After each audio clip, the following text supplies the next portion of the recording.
नमस्कार दोस्तों, मैं रितेश कुमार सिंह। आज टाइपिंग से संबंधित उन मुद्दों पर चर्चा करेंगे कि आप एग्ज़ाम हॉल में टाइपिंग को कैसे निकाल पाएंगे। आपको कौन सी स्ट्रेटजी अपनानी है जिससे कि आपके ऊपर प्रेशर रहते हुए भी आपकी समस्याओं का समाधान हो जाए और आपकी टाइपिंग निकल जाए। देखिए, 2-3-4 बातें होती हैं जो टाइपिंग में आप जब टाइपिंग देने जा रहे हो तो बहुत ही इम्पॉर्टेंट होती हैं, जो कि हमारा अनुभव है। हमारे पहले भी जो सीनियर्स थे उनका अनुभव था, जो सेलेक्ट हुए हैं उनका अनुभव था, मैं भी सेलेक्ट हुआ, मेरा अनुभव है। हो सकता है ये चीज़ आपको आपके लिए फ़ायदेमंद हो। तो पहली मुख्य बात ये है कि जैसे ही आप एग्ज़ाम हॉल में प्रवेश करोगे, तो जैसे कि जो चेकिंग होती है, चेकिंग होने के बाद आप एग्ज़ाम हॉल में क्या प्रवेश करेंगे, एक हॉल होता है, उसमें आपको बैठाया जाता है, ठीक है। बैठाने पर आपको प्रेशर मतलब ऑटोमेटिक अंदर जाने के बाद प्रेशर क्रिएट होना ही शुरू हो जाता है। उस प्रेशर को कैसे बचें, पहला चीज़ ये है। दूसरी चीज़, जब आपको वहाँ से फिर जब मेन एग्ज़ाम हॉल में बैठाया जाएगा तो वहाँ पे और एग्ज़ाम का प्रेशर होता है, ठीक है। उस प्रेशर को कैसे हैंडल करें। तीसरी चीज़ कि क्या कंडीशंस ऐसी हो सकती है जिसमें हमें उन कंडीशन से बच के अपने आप को रोकना नहीं है। 3 चीज़ें हैं। और एक चीज़ है कि हमको हमको शुरुआत कैसे करनी है, ये 4 चीज़। सबसे पहले हम बात करेंगे कि जब आप एग्ज़ाम हॉल के पहले एक हॉल होता है जिसमें आपको बैठाया जाता है। एंट्री के बाद सारा चीज़ आपका वेरिफिकेशन हो जाएगा। तो जो आप एग्ज़ाम हॉल के पहले एक हॉल होता है उसमें बैठाया जाएगा। और वहाँ पे होता क्या है ना कि बहुत ज़्यादा प्रेशर होता है। जैसे लोग तरह तरह की निगेटिविटी के बारे में चर्चा करेंगे। कोई कहेगा कि कल की टाइपिंग बहुत हो सकता है टफ थी, पता नहीं कैसे होगा। ये इन सब निगेटिविटी से आपको बचना है, एकदम मस्त रहना है। दूसरी चीज़ उसमें करना क्या है कि जैसे वहाँ पे प्रेशर को हटाने का एक तरीका मैंने अपनाया था। मैं बराबर पानी वानी पीता रहता था, वॉशरूम का प्रयोग करता रहता था। इससे क्या है ना, बराबर चलता रहता था, एक जगह स्थिर नहीं रहता था। तो इससे मैंने अपने प्रेशर को हटा लिया। आप भी वही चीज़ कर सकते हो, बाकी आपका जो तरीका है उसको कर सकते हो।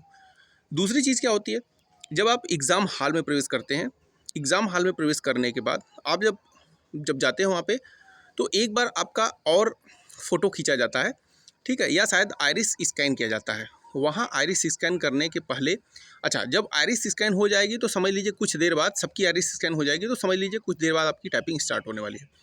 वहाँ पे लगभग 10 से 15 मिनट 20 मिनट का समय मिलता है, ठीक है। उस बीच आप जो प्रेशर आता है उसको हटाने का तरीका यही है कि जो कीबोर्ड आपको मिला है आप उसको चेक कर लीजिए, ठीक है। कीबोर्ड चेक करने से फ़ायदा ये होगा कि उसकी कमियों के बारे में पता चलेगा, कितना सॉफ्ट है उसके बारे में पता चलेगा, कितना हार्ड है उसके बारे में पता चलेगा, उंगलियां आपकी सही तरीके से स्थिर हो पा रही हैं कि नहीं, इसके बारे में पता चलेगा, ठीक है। तो वहाँ 5 से 10 मिनट मिलता है। मैंने एक चीज़ पहले भी बताया था, आज भी बता रहा हूँ कि आप जब भी जाएंगे एडमिट कार्ड को लेके जाएंगे तो वहाँ पे जो पीछे का इंस्ट्रक्शन होता है पीछे एडमिट कार्ड के, उसको आप क्या करेंगे कि उसको छपवा के ज़रूर लेके जाएंगे, उसको भी कॉपी ज़रूर कर लीजिए उसी पेज पे, जिससे कि आपके पास मैटर हो हिंदी और इंग्लिश का। वहाँ पर आपको टाइपिंग करने का जो भी मौका मिले उसमें आप कर सकें, उंगलियों को अपनी सेट कर सकें, ठीक।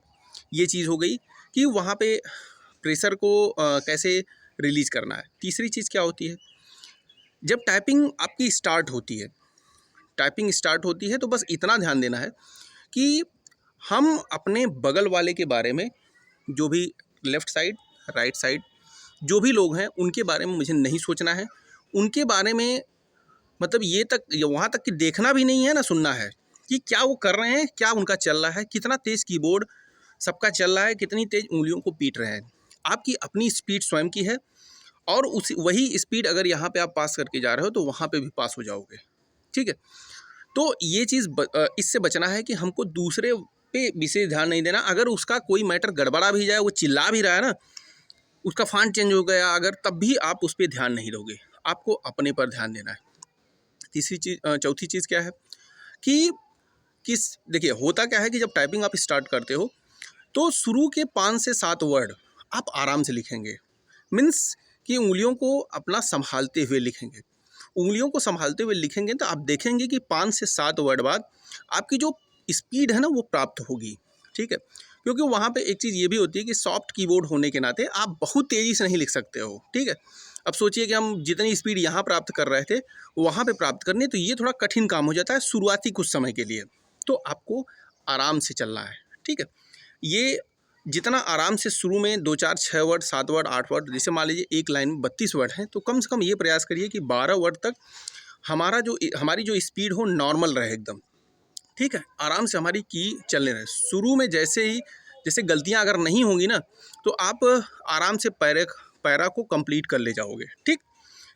कि पांचवी चीज़ क्या होती है कि आपकी हार्ट बीट बहुत ज़्यादा बढ़ी हुई होती है। मतलब इतनी हार्ट बीट बढ़ी हुई होती है कि ये हार्ट जैसे लगता है ना कि बाहर निकल के बैठा है और वहीं से धक धक धक धक कर रहा है, ठीक है। बहुत ज़्यादा प्रेशर होता है। आप इतना ध्यान दीजिएगा, कुछ भी हो जाए मेरी उंगलियां रुकेंगी नहीं। बस इतना दिमाग में विचार आए कि हम किसी भी हालत में टाइपिंग को छोड़ेंगे नहीं, चाहे कुछ भी हो जाए। गलतियां हम नहीं करेंगे, चाहे कुछ भी हो जाए। गलतियां अगर करेंगे भी तो हम उसको सुधार के फिर आगे बढ़ने का प्रयास करेंगे।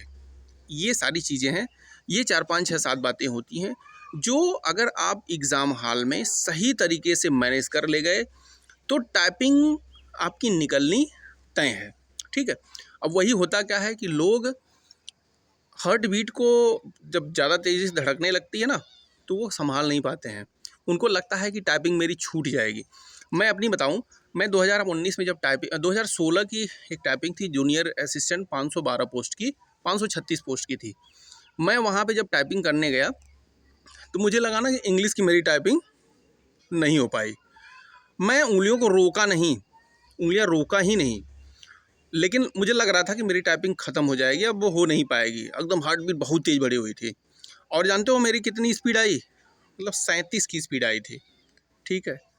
उतना घबराहट के बाद भी, लेकिन मैंने उंगलियों को रोका नहीं था। मैं सबसे यही रिक्वेस्ट करना चाहूँगा, सभी भाई लोग उंगलियों को चलाते रहेंगे, रोकना नहीं है, चाहे कुछ भी हो जाए। यहाँ पे भी आप ट्राई कर सकते हो।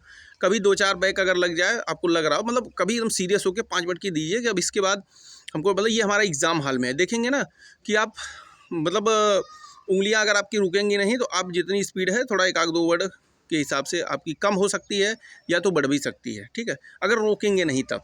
तो ऐसे ही आपको अपने हिसाब से मैनेज करना है।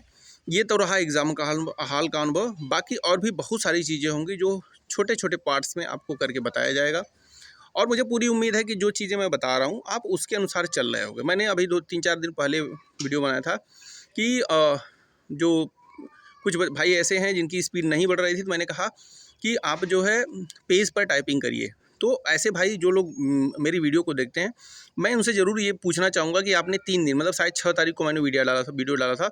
मैंने कहा था 3 दिन करिए, 9 तारीख तक करिए। किसी को 2 दिन कहा था, किसी को 3 दिन, किसी को 4 दिन। वो ज़रूर अपना कमेंट करके बताएंगे कि आपकी स्पीड में कुछ सुधार हुआ कि नहीं, ठीक है।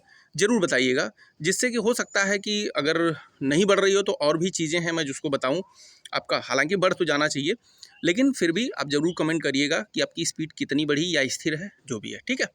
तो बाकी ठीक है, अगर वीडियो अच्छा लगे, सारी चीज़ें सही रूप से आपको बताई जा रही हैं, तो वीडियो लाइक शेयर और सब्सक्राइब जरूर करिए, ठीक है। धन्यवाद।